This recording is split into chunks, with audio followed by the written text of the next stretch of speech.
Você vai ver Atos, capítulo 5, versos de 12 a 16. Diz assim o texto: muitos sinais e prodígios eram feitos entre o povo, pelas mãos dos apóstolos, e costumavam todos reunir-se de comum acordo no pórtico de Salomão. Mas dos restantes, ninguém ousava juntar-se a eles, porém o povo lhe atributava grande admiração. E crescia mais e mais a multidão dos crentes, tanto homens como mulheres, agregados ao Senhor, a ponto de levar os enfermos até pelas ruas e os colocarem sobre os leitos e macas, para que ao passar Pedro, ao menos a sua sombra se projetasse em algumas deles. Em outras versões diz para que houvesse cura.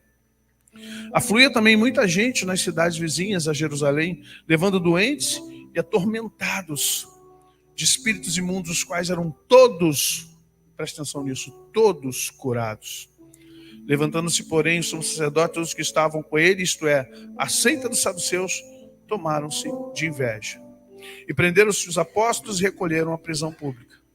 Mas de noite um anjo do Senhor abriu as portas do cárcere e, conduzindo-os para fora, lhe disse: ide, apresenta-vos no templo, dizei ao povo todas as palavras desta vida. Somente até aqui. Pai, obrigado por esta oportunidade, por este dia, pela tua igreja reunida aqui.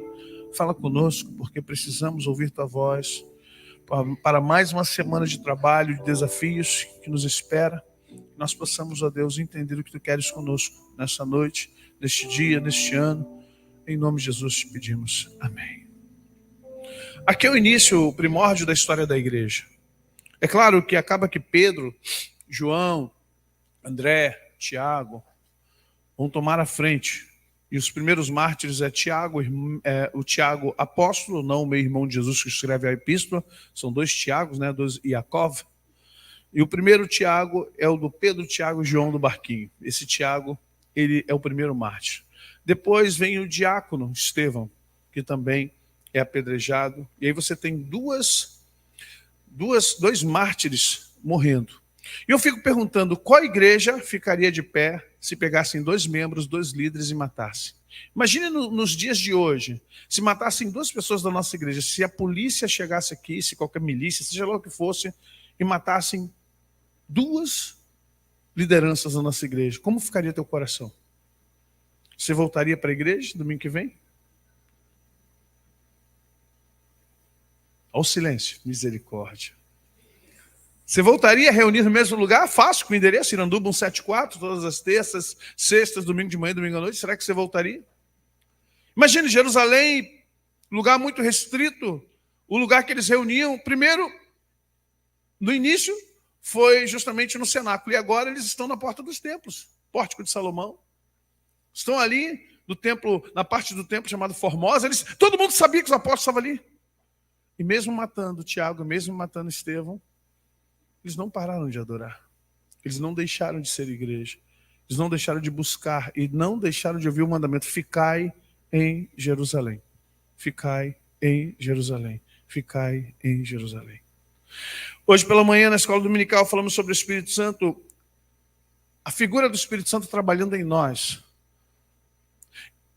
E a grande dificuldade que nós temos hoje é justamente de cultivar o poder do Espírito Santo em nossas vidas. E a história do Espírito Santo é linda. Por que ela é linda? Porque nós o perdemos no Éden. Se você pensa e entende a Bíblia literal, o mesmo que você a vê como simbólica, arquétipica.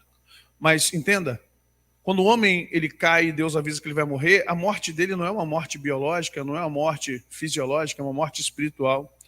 E o que o homem perdeu foi justamente o Ruach HaKodesh, o espírito, o alento de vida, o sopro que Deus colocou na narina dele, ele perdeu. Tanto que depois de 930 anos ele morre, ele era imortal.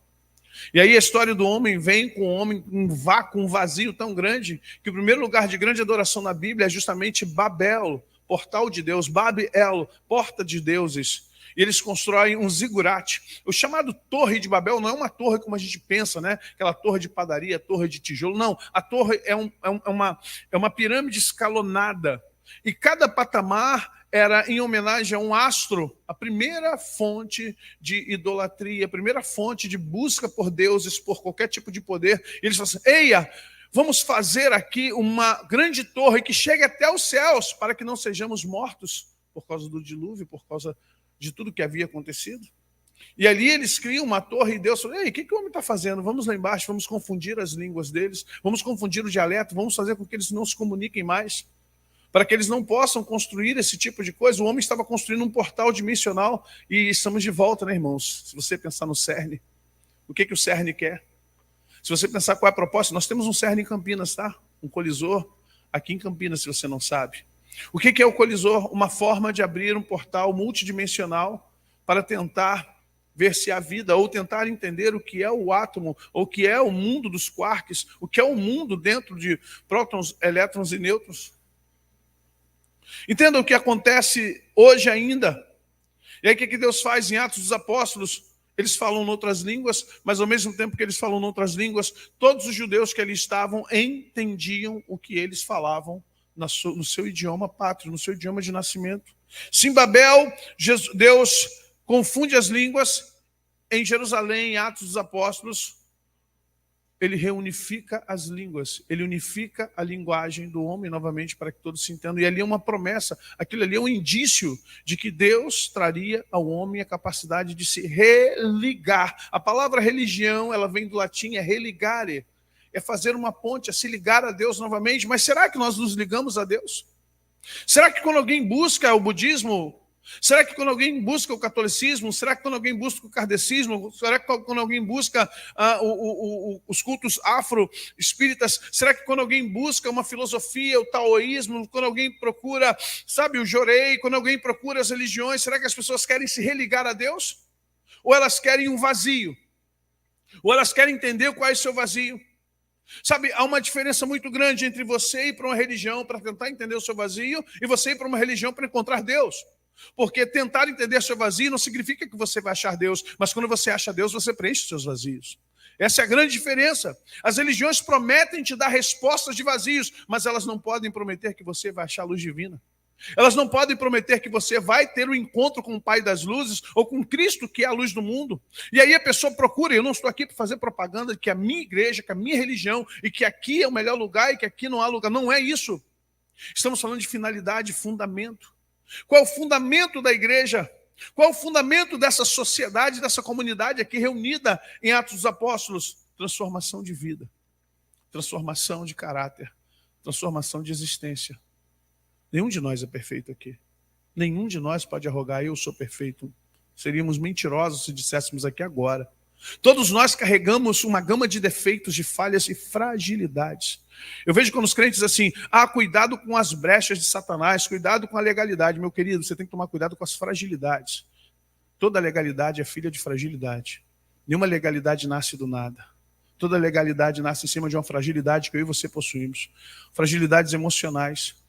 Sabe, o ramo da fisiologia, o ramo da medicina está avançando tanto que agora uma nova modalidade a ser, ou seja, para ser reconhecido pela ciência, mas que tem, no campo empírico, tem dado bastante resultado. Pessoas que têm dores crônicas musculares, e sabe, a psicologia reunida com a medicina fisiológica, que trabalha com atletas, começou a descobrir que há dores que estão nos seus músculos, há dores que estão dentro do seu quadro muscular, do alto da cabeça à planta dos pés, que são dores emocionais. Você entende que o teu cérebro não tem passado, presente e futuro, só tem presente? Uma pessoa que te magoou há 10 anos atrás, se você vê-la hoje, o que acontece com você dependendo de que você passou nesses 10 anos? Se você contar a história novamente de tudo que aconteceu há 10 anos atrás, que te traiu, te apunhalou, fez passar vergonha, pegou dinheiro, não te pagou, ou te colocou numa falência, quando você vê essa pessoa, o que acontece com você, mexe com você, você já fica ali de novo, já olha para aquela pessoa com outros olhares, talvez a raiva toda que você tinha 10 anos atrás não esteja ali, mas você ainda tem muita coisa. Por quê? Porque o teu cérebro, ao olhar para aquela pessoa, ele vai lá no pré-consciente, no inconsciente, vai procurar todos os arquivos sobre aquela pessoa, é mais rápido que o computador. E quando você lembra de tudo que aquela pessoa te fez, automaticamente seu rosto se fecha, seus músculos se retraem, a sua mão se fecha como se fosse dar um soco na pessoa, e muitos luta ou fuga. Ou você vai para cima e vai botar a mão na cara e vai dizer: quem é essa porcaria que está na minha frente? Tira esse troço da minha frente, esse lixo você não sabe, e começa aquele monstro sai de você, aquela treva sai de você, e você quer engolir aquela pessoa, ou você foge, mete o pé, sai da festa. Sai da reunião porque você não quer ver aquela pessoa, não quer ver essa pessoa nem morta na minha frente. E assim não é que nós funcionamos, irmãos. Preste atenção. Quando o apóstolo diz, e assim, se alguém está em Cristo, as coisas, e eis. E aí você se pergunta, tudo se fez novo na minha vida? Tudo se fez novo na sua vida? Você consegue encarar o passado com dignidade? Você consegue olhar Jesus no presente para que não tivesse ofensa no passado? Ele diz no presente, Pai, perdoa-lhes porque eles não sabem o que fazem. Eu já perdoei, Pai, eu não sei se o Senhor vai perdoar. Quando Jesus pede para o Pai perdoar, significa que ele já perdoou. Perdoa-lhes porque eles não sabem o que fazem. Não lhes impute esse pecado. Aí Estevão vai repetir a mesma coisa quando está sendo apedrejado. Ele diz, eu vejo o Filho de Deus em pé no trono e está me recebendo. Ele diz, não lhes impute estes pecados de me apedrejar e me matar. Porque todo aquele que mata tem que ser morto, sabia? Quem tira uma vida é uma vida pela vida no mundo espiritual. Mas o que acontece conosco? Nós vivemos um tempo de igreja e a gente não consegue definir que igreja nós queremos ser.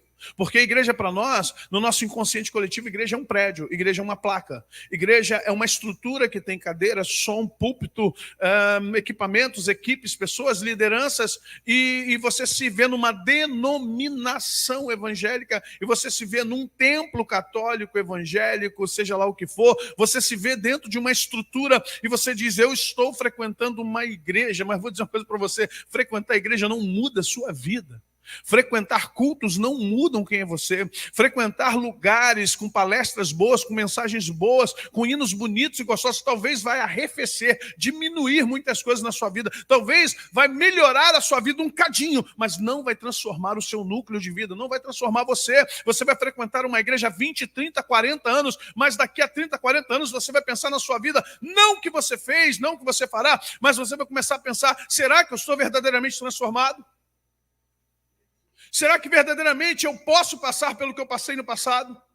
Será que eu poderia, desculpe o pleonasmo, mas será que eu poderia voltar ao passado e viver o que eu vivi? Será que eu teria estrutura para passar por aquilo de novo? Será que eu cairia na mesma tentação? Será que eu seria passado para trás de novo? Será que eu sucumbiria à tentação naquele lugar?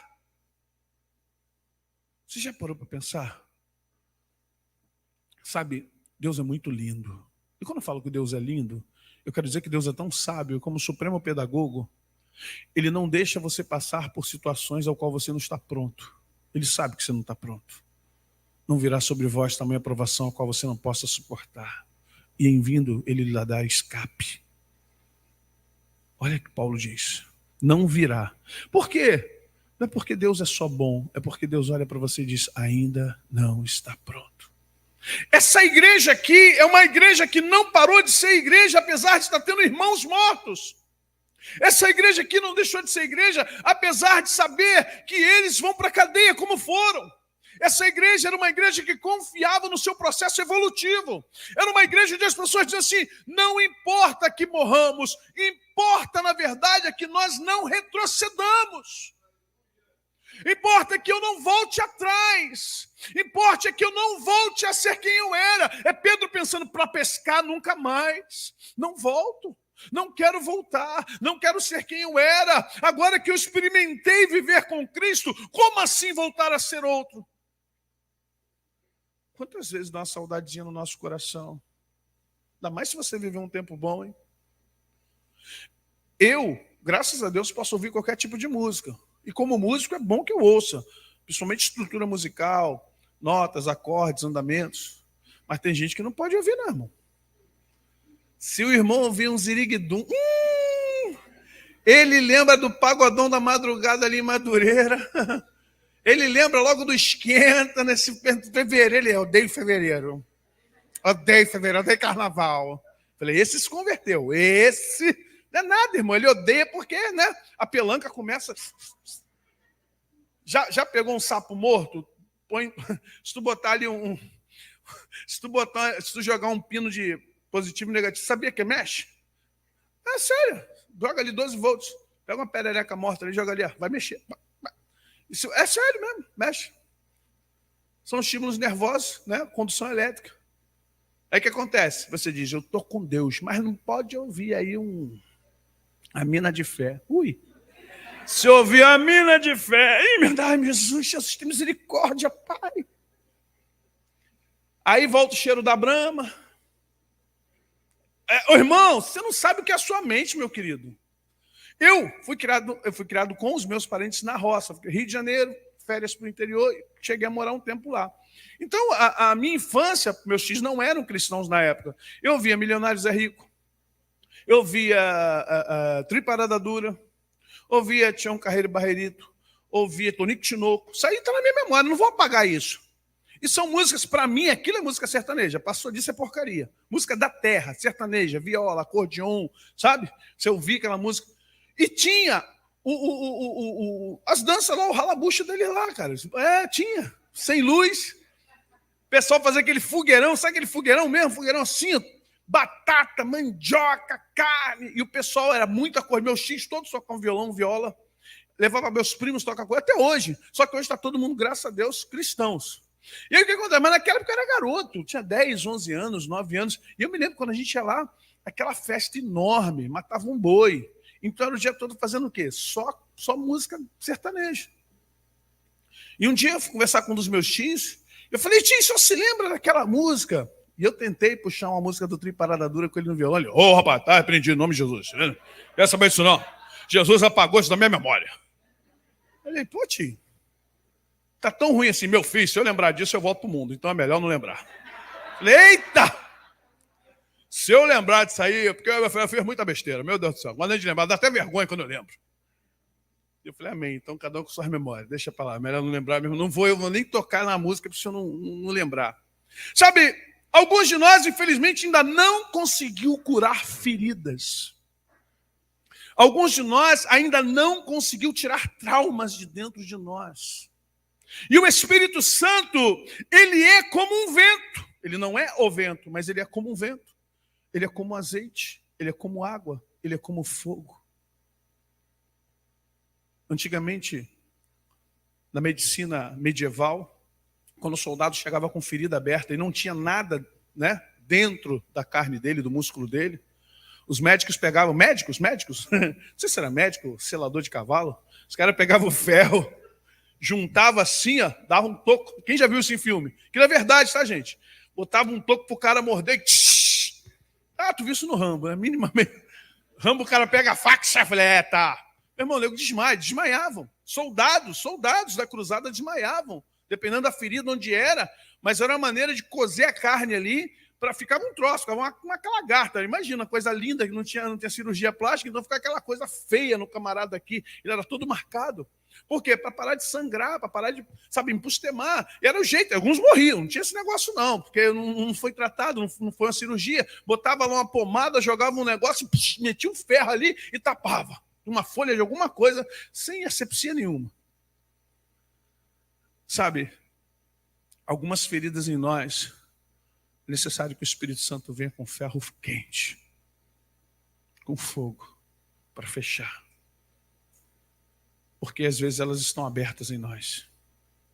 E a gente jura que está tudo bem. A gente jura que está tudo bem, até que alguém... Gente, a pior coisa que tem é furúnculo. Só de eu pensar me dói. Quem já foi alvejado aí por uns 5 furúnculos de uma vez? Já, né? Teve gente que já teve 2, 3, com um. O furúnculo é um fenômeno assim do inferno. Irmão, sabe por quê? Se você tem um furúnculo na perna, tu não pode andar. Dói, mas dói porque inflama tudo, dói tudo. Se você tem ele na axila, como é que tu fica? Se você tem na cara, tu tem vergonha de ir na rua, porque fica aquela cara disforme. O negócio incha na tua cara. E não é só isso. Aí vem o processo de, sem querer, você bater em algum lugar, alguém te encostar. Meu irmão, tu desmaia, tu vê Deus, tua alma sai da volta de novo. Naquele momento, dói tanto. A pessoa que está com aquela furunculose, aquela questão inflamatória, parece que é dor de dente. Dói muito. Então, o que acontece? Às vezes você esquece. Quando ninguém toca em você, você até esquece. Mas se alguém tocar, ou você mesmo, sem querer, der uma joelhada, meu Deus do céu, tu chora muito. E quando o médico, e quando a enfermeira, médico não, quando a enfermeira, você vai para um, né, Jorge Neto está ali rindo, que ela vem com uma alegria no coração, camarada está ali, meu irmão, eu tenho que curar essa ferida. Era aqui no joelho, meu Deus, no joelho. Época de... também no rosto, só Jesus, que sangue ruim. Jesus me deu um sangue bom agora. Olha, brincadeira não. Tive 2 furúnculos na minha vida. E esse que saiu no joelho foi uma coisa maravilhosa. E a Ana gosta, carniceira, misericórdia. Se amarra lá, peraí que eu vou explodir. Você fala, vai explodir o quê, mano? Vai, naturalmente, vai embora. Uma hora eu vou dormir, botava pomada, botava gás, era todo chato. Saquinho, porque eu tinha medo daquele negócio de explodir, coisa nojenta. Eu falei, botava saquinho, botava... Mas eu me lembro no quartel que um colega deu debaixo, né, daqui da próxima axila. E ele era meio mimizento, sabe? Porque ele nunca vi isso. Falei, guerreiro, tem que estourar isso aí. Não, vou estourar nada não, varão. Vou bater um, vou matar um. Falei, não vai nada. Aí ele... Mas inflamou tanto que tivemos que levar ele para a enfermaria. Chegou lá na enfermaria, irmão, enfermeiro maior que eu. Imagine. Aí ele falou, deixa eu ver isso aí, guerreiro. Ele, não pode tocar não. Ele aqui não pode tocar o quê? Segura ele aí. Vou tirar isso aí agora. Meu irmão, o cara desmaiou. Sério mesmo, desmaiou. Ele, pô, não dá para dar uma injeção aqui para poder... Eu, que injeção não, rapaz? Vou arrancar isso aqui agora. Tá novo. Olha lá, o olho tá aqui. Ó. Que olho? Onde é que tem olho? Ele olhava para mim, 69, dá uma olhada aí, tem olho aqui. Eu falei, de olho, meu irmão. Ele tá vendo olho. Ele é de saúde, eu não sou. O negócio é arma, eu sou infante, meu irmão. Sei lá que tem olho aí. Segura ele, guerreiro, segura ele. Quando o cara começou a segurar para ele, pum, apagou. Eu falei, que isso, irmão? Ele apagou. O cara, pum, jogou aquilo, irmão, explodiu aquilo. Mas que dor, gente. Horrível. É memória, vem logo. Nossa, explodiu. Mas sabe, uma hora essas feridas têm que sair de você. Uma hora o Espírito Santo tem que meter a mão nisso aí. Goste você ou não. Doa ou não. Esteja pronto você ou não. Porque uma igreja não pode ser formada por pessoas cheias de feridas. Uma igreja não pode ser formada por pessoas que estão furunculentas na perna, na cabeça, na axila, em tudo quanto é lugar. Não pode tocar porque o irmão, vai doer. Como assim, irmão? Não, tem que tomar cuidado, pastor, porque a pessoa pode ficar... Pode ficar o quê, irmão? Tem que ficar curada. Tem que ser curada. Sabe, nós estamos vivendo um momento tão difícil. O mundo, não é a igreja, o mundo está vivendo um momento difícil. Você não pode falar nada. Tudo que você fala é corretamente, incorretamente, politicamente incorreto, né? Aí criam tantas letras, criam tantas siglas. É tanta coisa, antes falando sobre pedagogia, cada hora eles inventam uma coisa. Não pode chamar agora, é portador, não é mais portador porque não porta nada, não tem mais necessidade. Agora volta a ter, gente, quem é o ser humano? O que ele é? Você não pode falar que é isso, que é aquilo outro. Agora tem uma... Sabe, o ser humano vai virar estrela. A NASA, ela não chama de Júpiter, Netuno, Saturno, ela diz assim, ó, TL 384 B2C5. É porque é tanta coisa no céu que eles vão dando letras, igual placa de carro. Sabe, nós estamos precisando rever nossa vida. Essa igreja aqui era uma igreja tão poderosa que até os enfermos eram colocados na rua para que a sombra de Pedro, ao passar, pudesse curá-los. E todas as pessoas que chegavam lá, doentes, endemoniadas, eram curadas, eram limpas, eram verdadeiramente libertas. E qual era o segredo dessa igreja? O segredo dessa igreja era ser igreja, naturalmente sem esconder nada de Deus. Nós somos pessoas que escondem tudo de Deus, como se pudéssemos esconder alguma coisa de Deus. A gente esconde a nossa dor, a gente esconde a nossa frustração, a gente esconde a nossa mágoa, a gente esconde a nossa raiva, a gente esconde muitos sentimentos para Deus, como se Deus não soubesse. Só que Deus, com uma inteligência suprema e poderosa, Ele sabe o que você sente, mas vai esperar você falar sobre o que você sente com Ele. Como um psicólogo. O psicólogo vai... 3 sessões ele vai saber quem é você, mas ele não pode falar para você quem é você. Ele precisa que você descubra quem é você. Na terapia, ele tem que levar você a entender quem é você antes. Ele não pode te contar isso. Ele tem que dizer assim, quando você falar assim, agora entendi quem eu sou. Ele falou, parabéns, evoluímos. Assim é Deus. Não adianta você falar, eu tenho certas frustrações. Já falou com Deus? Eu tenho uma raiva. Já falou com Deus? Eu tenho uma mágoa no coração. Você já falou com Deus? Eu sou revoltado. Já falou com Deus? Sabe, Davi falhou feio. Davi errou muito. Mas ao final de tudo, na velhice, Deus usa o profeta para falar com ele, diz assim: diga a Davi, meu servo, homem segundo o meu coração. Ele falou: como pode? Davi fez uma lambança que não tem tamanho.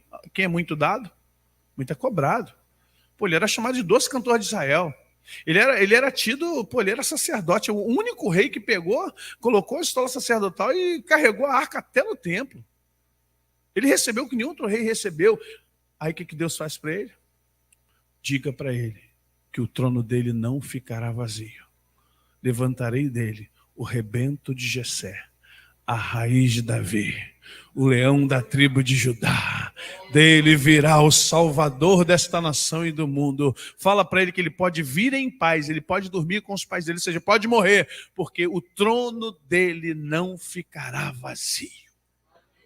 Aí tu diz: por que Deus faz isso com Davi e chama ele de meu queridinho, o meu homem segundo o coração? Porque Davi um dia chegou: eu pequei contra ti.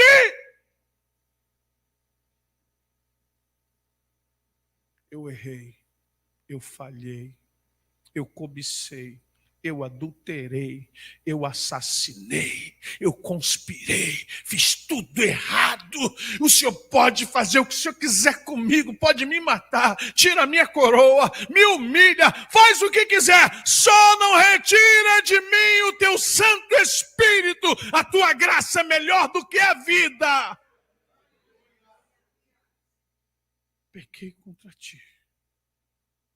Ele não diz: eu pequei contra Urias, eu pequei contra Betseba, eu pequei contra Israel, eu pequei contra os meus filhos, eu pequei contra as minhas esposas. Ele falou: eu pequei contra ti, somente contra ti eu pequei. Aí sabe o que o Davi mesmo fala para Deus? Eu bem sei que um coração quebrantado e contrito tu não desprezarás, ó Deus. Você entende que nos falta nessa geração, como igreja? Entender nossas limitações, entender nossas fragilidades, entender o que ainda não conseguimos mudar em nós. Sabe que nós fazemos um processo de construção maluca. Imagine você querendo construir um terreno e vamos... Gente, vamos jogar cimento em cima do entulho? Vamos fazer umas paredes aqui em cima do entulho? Vai dar certo, irmão? Você acha que vai dar certo? Você não precisa nem construir, você não precisa ser arquiteto, você não precisa ser uma pessoa que conheça de... Meu irmão, você tem que fazer base. Você tem os radiers, você tem as colunas, você tem os ferros de coluna, você tem que concretar. Não é assim, não. Mas sabe, o crente, ele vem para a igreja, ele diz: recebi Jesus. E alguém disse para nós que quando a gente vem na frente e levanta a mão, a gente está convertido. Ei, peraí, puxa o freio de mão.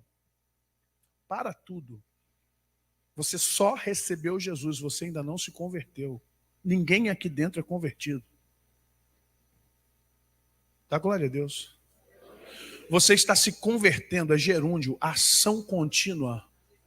É um processo, você está na estrada, você está caminhando, você ainda não está convertido. Você recebeu Jesus como Salvador. Você tem salvação imediata mediante o recebimento de Jesus como teu Salvador. Isso é imediato. O ladrão na cruz ouviu o que é Jesus: hoje mesmo estarás comigo no paraíso. Hoje mesmo. Você não evangelizou, você não deu dízimo, você não frequentou a igreja, você não ir. Mas hoje mesmo, por quê? Para estar com Deus no céu dele, basta você receber Jesus como o seu Salvador. Ponto. Agora, a conversão é um processo. E você depende do Espírito Santo para isso. Porque eu e você humanamente não conseguimos nos converter. Eu e você humanamente não conseguimos trocar de vida. Eu e você humanamente temos muita coisa dentro de nós. Tem muita treva dentro de nós, irmãos. Tem muita treva dentro de nós. A gente está aqui para a luz de Cristo nos iluminar a tal ponto de expulsar todas as trevas. O apóstolo Paulo diz: ele nos transportou do império das trevas para a sua maravilhosa luz. Ou seja, nós estávamos com trevas exteriores. Aí ele nos tira das trevas exteriores, nos coloca no lugar iluminado. O sol da justiça está sobre nós. Mas preste atenção. Agora falta ele iluminar as trevas interiores. Vocês estão entendendo isso? Não, amém. Baixinho, não precisa gritar não, só dá um amém. Isso. Sim, amém, eu entendo. Eu fui iluminado por fora, mas ser iluminado por dentro é um processo. Ser iluminado aqui dentro é complicado, porque há muitas sombras aqui dentro. Há muitas coisas que eu ainda não abri mão. Sabe, tem gente que gosta de ser o que é. Já viu quando a pessoa fala assim, você tem que mudar. Ah, olha, só Deus. Mas é Deus mesmo, o projeto é dele, que ninguém consegue te mudar não, coisa ruim. É só Deus para te mudar. Tem coisa na minha vida que é só Deus para mudar, irmão. Meu irmão, quando eu estou mal-humorado, nem Satanás quer ficar perto de mim. Eu não vem não, diabo. Vem não. Se eu pegar ranço de alguém... Calma, irmãos. Não fique inesquecível. Não sou desse tipo, não. Graças a Deus. Não, mas é para o meu bem, né, irmão? Olha só. Todo sentimento que você nutre por alguém está dentro de você. Não seja tonto. Não nutra nenhum sentimento ruim por ninguém. Porque ele está dentro de você. E a pessoa a qual você tem raiva, mágoa, tristeza e dor não está nem aí porque você está sentindo. Está tudo dentro de você. Então, nesse ponto, eu sou inteligente. Modéstia à parte. Não nutro nada contra ninguém. Porque eu não quero carregar. Ninguém tem o direito de deixar dentro de mim e depositar um escorpião, um ovo da serpente aqui dentro. É ruim, hein? Eu sou igual a Tiago. Meu irmão, a ira tem que ir embora daqui a pouco. Não deixe o sol se pôr sobre a sua ira. Sou tranquilão. Não sou tonto. Mas também não quero ficar com isso no meu coração. Mas tem coisas dentro de nós. Fala para mim que você não tem um orgulho assim de ser. Eu sou durão mesmo. Eu sou igual a minha mãe, sou igual ao meu pai. Fala para mim que você não tem um certo orgulho de ser. Não é teimosia, é insistência. Olha a semântica. Olha a semântica. Cheio de semântica. Não é que eu sou teimoso, eu sou um pouco insistente. É teimosa, teimosa, teimosa. Os outros já te explicam. Vai cair, vai cair, vai cair. Pô, caiu. Pelo menos eu morri tentando, mas morreu. Pô, que ideia, irmão. Morri tentando, morreu. Não era para morrer. Se tivesse ouvido, não morria. Mas a pessoa teimosa faz o quê? Ela vai, ela paga para ver. E a pessoa não reconhece que ela é teimosa. Ela tem que falar assim, eu sou teimoso. Tem gente que, sabe, não esquece. Não, eu já perdoei. A cara, quando vê a pessoa, já treme tudo, irmão, o olho. Vai dando uma palidez, já vai taquicardia, já vai para média e verifica o pulso aí que já está 18/15, já está batendo, vai bater daqui a pouco ali. Aí a pessoa diz, não, porque vocês têm que entender pelo que eu passei, ninguém conhece a minha história. Ninguém conhece frase de efeito, ninguém conhece a minha história. Palhaçada, rapaz. Tomei uma raiva dessa frase, sabia? Falar de mim é fácil, vem conhecer minha história. Não tem nada para ler nesse livro aí que me interessa. Nem a história do Brasil ultimamente tem me interessado muito. Tem que revisar tudo errado. Aí a pessoa, tem que conhecer minha história. Tua história é tanto quanto a 200 milhões de brasileiros. E aí, qual o problema da tua história? Sofreu? Tá doendo, Dodói? Tá? Tá doendo, neném? Tá? Deixa Jesus passar o metiolate. Quem é da geração do metiolate, né? Os novinhos não sabem que metiolate não. Agora metiolate não arde, irmão. Nutella. Renato. Essas nutelices aí. Nosso tempo, irmão, ralava o metiolate. Você doía mais o metiolate. Você pensa assim, não vou mais ralar para não passar metiolate. Metiolate pedagógico, irmão. Você não ralava mais para ninguém passar metiolate em você. Era assim, irmão. Aí a pessoa fala assim, você não sabe a dor que eu carrego. Mas quem está mandando você carregar dor? Quem disse que você tem que carregar esse saco de pedra? Você não sabe o quanto o mundo fez mal a mim, Juan Antônio. Vai assistir novela mexicana, irmão. O mundo te fez mal? Desculpe aí, dane-se o mundo. Eu quero saber do mundo. Quero caminhar. Quero ir para frente. Você é do tipo que guarda as críticas que fizeram contra você? É artista. Não, porque a gente faz. E as pessoas não reconhecem. Bem-vindo ao mundo. Parabéns para você. Teatro é zóio menor. É o que Paulo diz. Porque penso eu que nós, apóstolos, fomos colocados por último, como num tablado, sendo vigiado por homens, anjos e demônios. Bem-vindo ao palco, bem-vindo ao show. Errou, caiu, levanta e acerta. Está dando tudo errado? Para, respira, recalcula a rota. Está difícil? Refaz a tua engenharia para ver onde está errado e o que você precisa fazer para acertar. O nosso problema hoje, a gente não consegue ser igreja porque a gente não deixa o Espírito Santo nos dirigir, queridos. A gente quer que o Espírito Santo dirija alguns departamentos. Nós dividimos a nossa vida em departamentos. Espírito Santo, tu pode dirigir a parte... Deixa eu ver qual a parte que o Espírito Santo pode dirigir. É da saúde. Vou te dar a pasta da saúde. Educação e cultura, tá bom, Espírito Santo?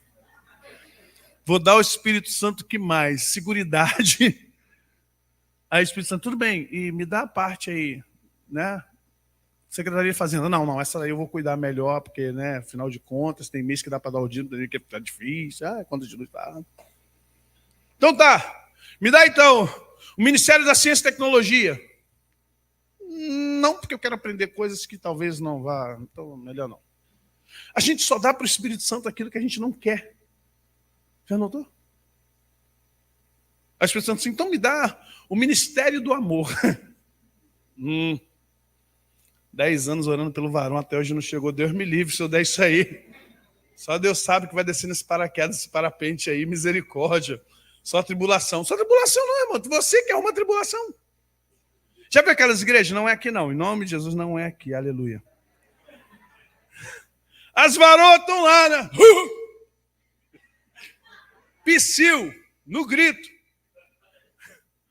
Aparece um vaso mais ou menos, nem é vaso, vai ser só um vaso, né? Havia um homenzinho torto, morava uma orelha maior que a outra, uma narina maior que a outra. Anda meio de lado com a escoliose, malhou muito, malhou de um lado, ficou com a escoliose. Mas aí, irmão, o mercado tá... Como é que é, né? Tá complicado. Desculpa, eu vou falar aqui que você... Né? A gente tinha até 1990, nos anos 80, tinha macho. Agora tá brabo, porque o pessoal tá migrando aí para outras áreas aí, então é complicado. Sei que tanto armário surgiu para os outros sair. Sangue de Jesus tem poder. Nada contra, respeito todo mundo, aqui é bem-vindo todos, amém? Calma, irmã, calma, irmã. Não tem fobia a ninguém, Jesus ama a todos, amém? Jesus ama a todos. Aqui nós não temos fobia com ninguém. Mas é um artigo que está...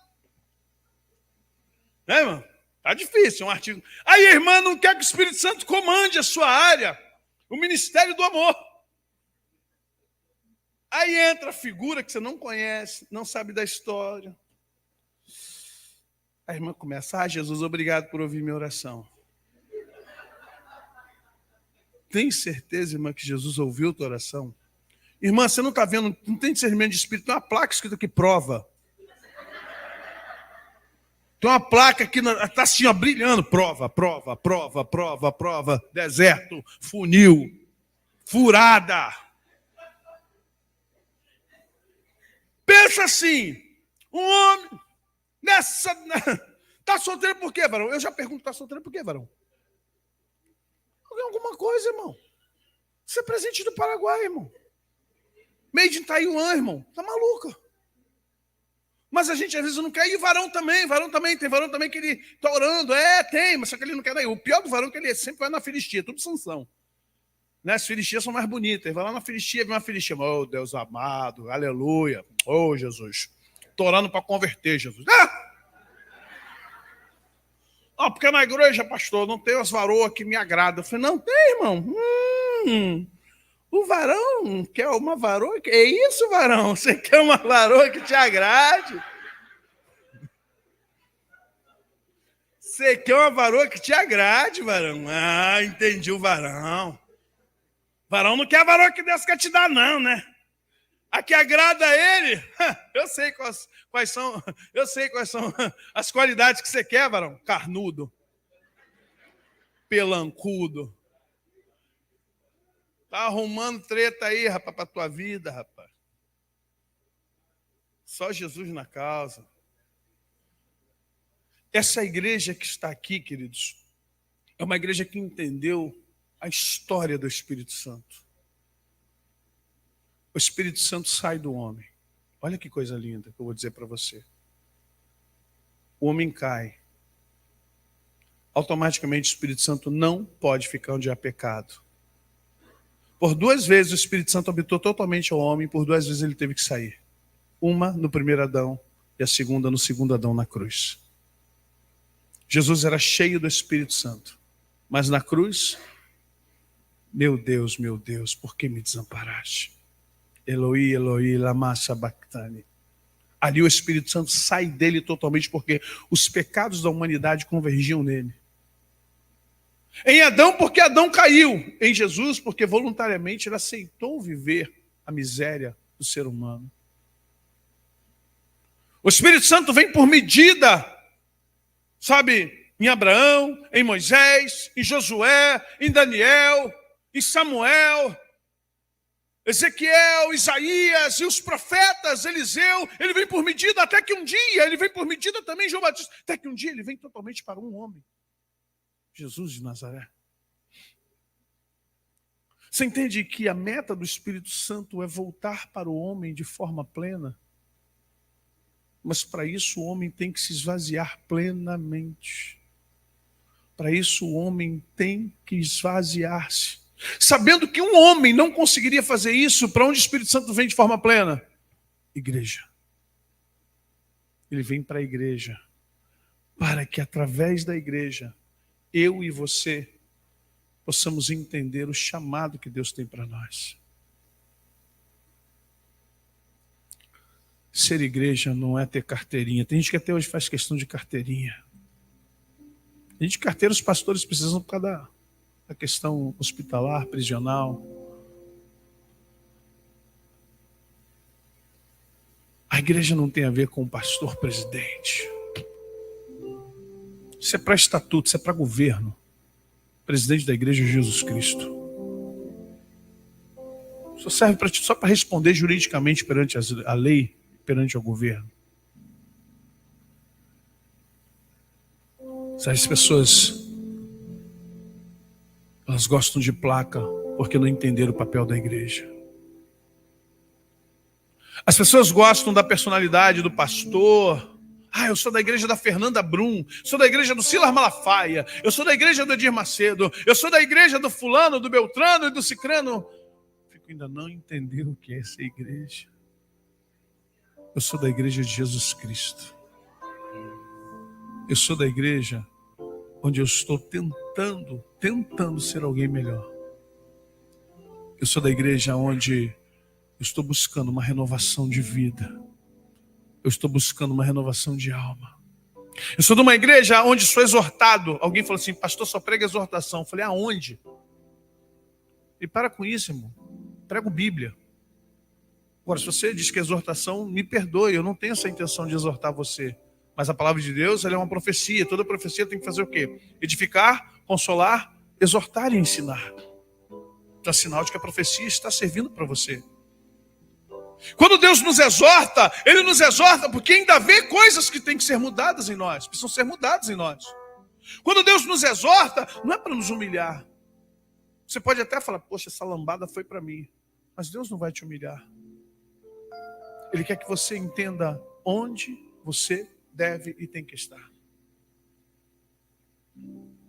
Nós precisamos entender qual é o chamado de Deus para nós. Não é para frequentar a igreja, com todo respeito. Quem me conhece sabe, quem me acompanha há alguns anos sabe que eu sou afeito a um evangelho libertador. Eu não sou afeito a esse evangelho que a gente tem de doutrinas, e tem que fazer isso, tem que fazer aquilo. Eu acho que quando você é maduro, você sabe o que pode fazer e o que você não pode fazer. Quando você é maduro, você revê seus sentimentos. Quando você é maduro, você se comporta como uma pessoa madura. Quando você é maduro, você olha o mundo com maturidade, entendendo as deficiências, os defeitos dos outros. E toda vez que você vê muito defeito nos outros, é sinal de que a maioria dos defeitos que você enxerga nos outros está dentro de você. A psicologia explica isso. Quando você elege o cara chato, quando você elege fulano, quando você elege o vilão, na verdade, é a sua metade que está se manifestando no outro. É quando você consegue enxergar o pior de você no outro, porque você não tem coragem de enxergar o pior de você em você. Então você começa a dizer, fulano é isso, fulano é aquilo, que fulano faz isso, a fulana faz aquilo. Mas se você parar um dia para fazer uma autoanálise em você, você vai dizer, meu Deus, Eu tenho isso em mim, eu tenho isso em mim, eu tenho isso em mim, eu tenho isso em mim. E aí é o momento de você falar: Jesus, preciso ser curado, preciso ser transformado. Eu quero ser uma igreja nova. Eu preciso ser verdadeiramente alguém em que teu Espírito habita e manifesta. Eu preciso ser alguém, Pai, que faz a diferença. A tendência da nossa humanidade, dessa sociedade, é piorar, gente. A tendência das pessoas é estarem mais frias, mais desconexas às necessidades. A tendência das pessoas é não mais... Quer ver uma coisa? Vamos tirar por nós. Você se emociona quando vê alguém na rua sujo pedindo esmola? Se emociona, preste atenção. O que é emocionar? Emocionar é você ter transtornado o seu centro racional, ele é inundado por reações químicas e você dá vontade de chorar, dá mal-estar. Quando você vê um menino jogando limãozinho para cima com o teu carro, você abre a janela para chamá-lo, para dar alguma coisa para ele, ou você fecha a sua janela para dizer: é mais um. Quando você estaciona o carro na rua, a rua é pública, e alguém diz: ei, chefe, quer que tome conta? Fala para mim o que você pensa. Não, não fala não.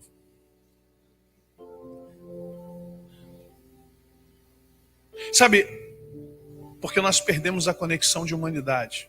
Perdemos, não adianta falar não. Igreja, nós perdemos a conexão do outro. Nós nos conectamos na internet, temos dezenas de aplicativos no celular, temos Instagram, Facebook, WhatsApp, somos seguidores de canais no YouTube, perfis no Twitch, agora o X, né? X. Mas a gente desconectou com as pessoas. A gente olha para os outros e diz assim: você tem que me compreender, você tem que saber o que eu quero, você tem que entender quem eu sou. A gente nunca se apresenta para dizer assim: como é que ele deve estar? O que ela está passando? Está sorrindo para mim? Será que esse sorriso é verdadeiro? Será que por trás desse sorriso não tem um sofrimento? Será que hoje não foi um dia péssimo para essa pessoa? Nós já chegamos no dia a dia metendo os pés no peito dos outros, cobrando as pessoas pelo que elas não fizeram, ou por aquilo que elas deveriam ter feito e não fez, e a gente, ao invés de perguntar: será por que ela não fez isso? Não, já chegamos cobrando o que é direito nosso. Perdemos a conexão. E quando você perde a conexão com o outro, vou dizer uma coisa para você: não adianta você buscar Deus. Não adianta, não adianta. Porque você procura Deus, e as mãos de Deus, e o pé de Deus, e o dedo de Deus está assim, ó. Pai amado, em nome de Jesus, você olha para Deus e está assim, ó. Sim, Senhor, qual é a tua vontade? Não é este o jejum que eu quero. Não é este o jejum que eu quero. Mas que vocês cuidem das viúvas, dos órfãos, dos pobres. O jejum que eu quero é que vocês se voltem em prantos e se transformem em pessoas melhores. Que vocês possam verdadeiramente buscar a Deus em espírito e em verdade, transformando a sua visão de mundo. A igreja de Atos, ela era generosa, ao ponto de pegar tudo que tinham, colocar aos pés dos apóstolos. E os apóstolos falariam: isso não é para nós. Chame os diáconos para eles cuidarem disso, porque nós vamos pregar o evangelho. Numa era em que a gente quer prosperidade a todo custo, pessoas vendendo pacotes de prosperidade na internet, Deus nos chama para 3 coisas: nos curar, nos transformar e nos doar. Não tente se doar se você não foi curado. Você vai doar o que tem. E se você não está curado, você vai doar a doença. Não doe. Não tente doar se você não é transformado. Você precisa se transformar. Porque quando você doar, você doa a transformação para as pessoas também.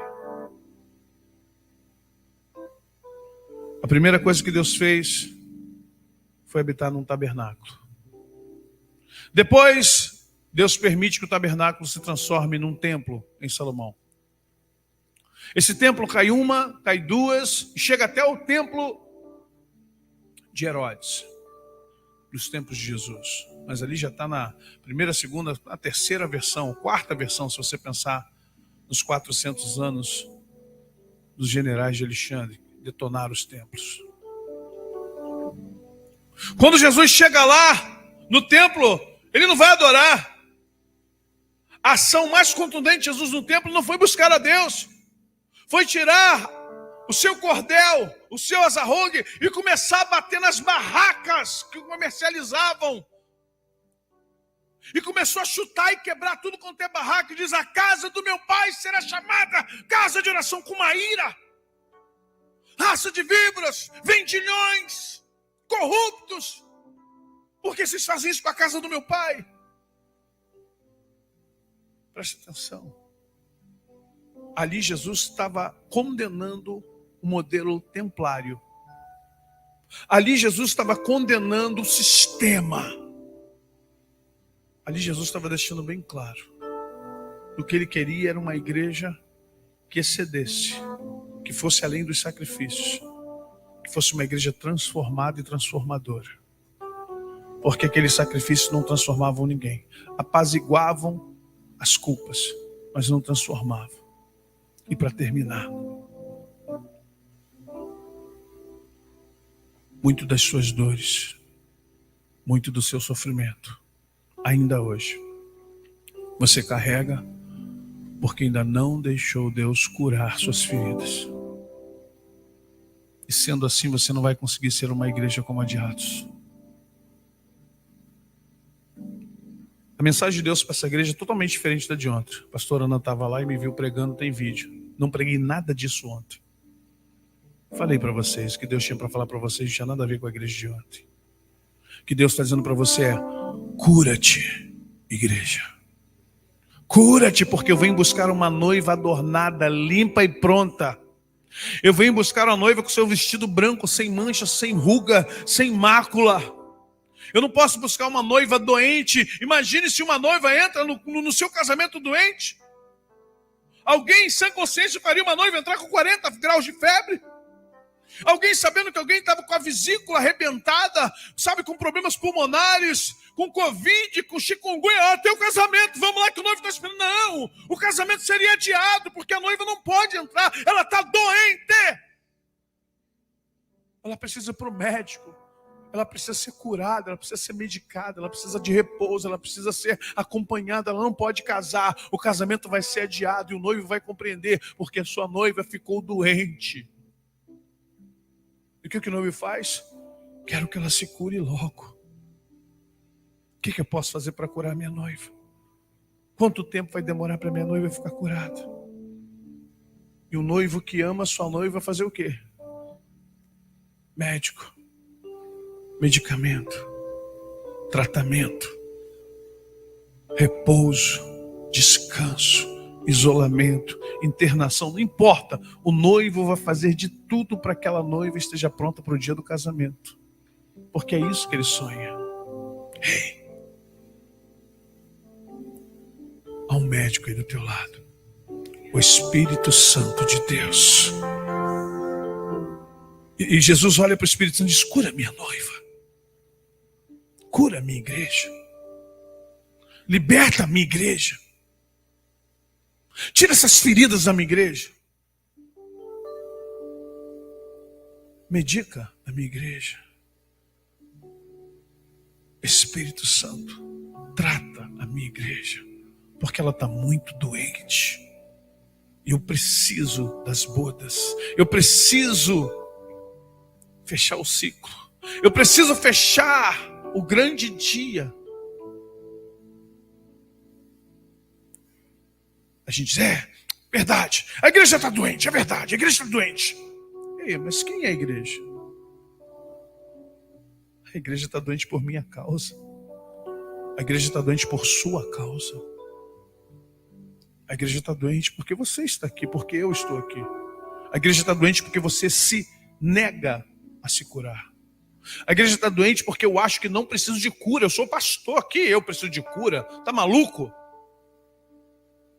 A igreja está doente porque a gente acha que eu não bebo, eu não fumo, eu não roubo, eu não faço mais nada disso, eu sou curado. Não, não é. Você não age, mas pensa, sente. Você não faz, mas ainda está dentro de você. É uma questão de tempo, é uma questão de você estar frágil para fazer. Ah, mas eu não exponho meus pensamentos, mas tem pensamentos, era para você não estar nem pensando. Então você ainda tem coisas para tratar. Eu não maltrato ninguém, não maltrata, mas sente coisas ruins a respeito dos outros. Você deveria ter um coração quebrantado e contrito. Sentir, preste atenção, você pode ter emoção, mas não pode deixar as emoções virarem sentimentos. É tempo de cura. O último estágio que o Espírito Santo passou foi o de Pentecoste, onde nós acabamos de passar o texto. O Espírito Santo, quando veio à igreja, ele veio para ficar. Ele passou por profetas, ele ungiu gerações de profetas.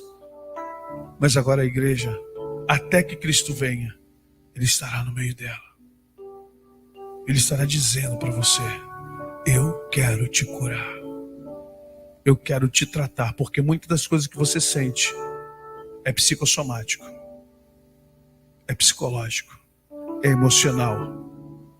Algumas coisas que você vive ainda não é patológico, mas a qualquer momento vai se transformar. É necessário que você se liberte. E a pior libertação que o ser humano pode passar não é de demônios, é a libertação de si próprio. É a libertação dos seus próprios sentimentos, suas próprias mágoas, mazelas, fragilidades, frustrações, dores. Feche teus olhos.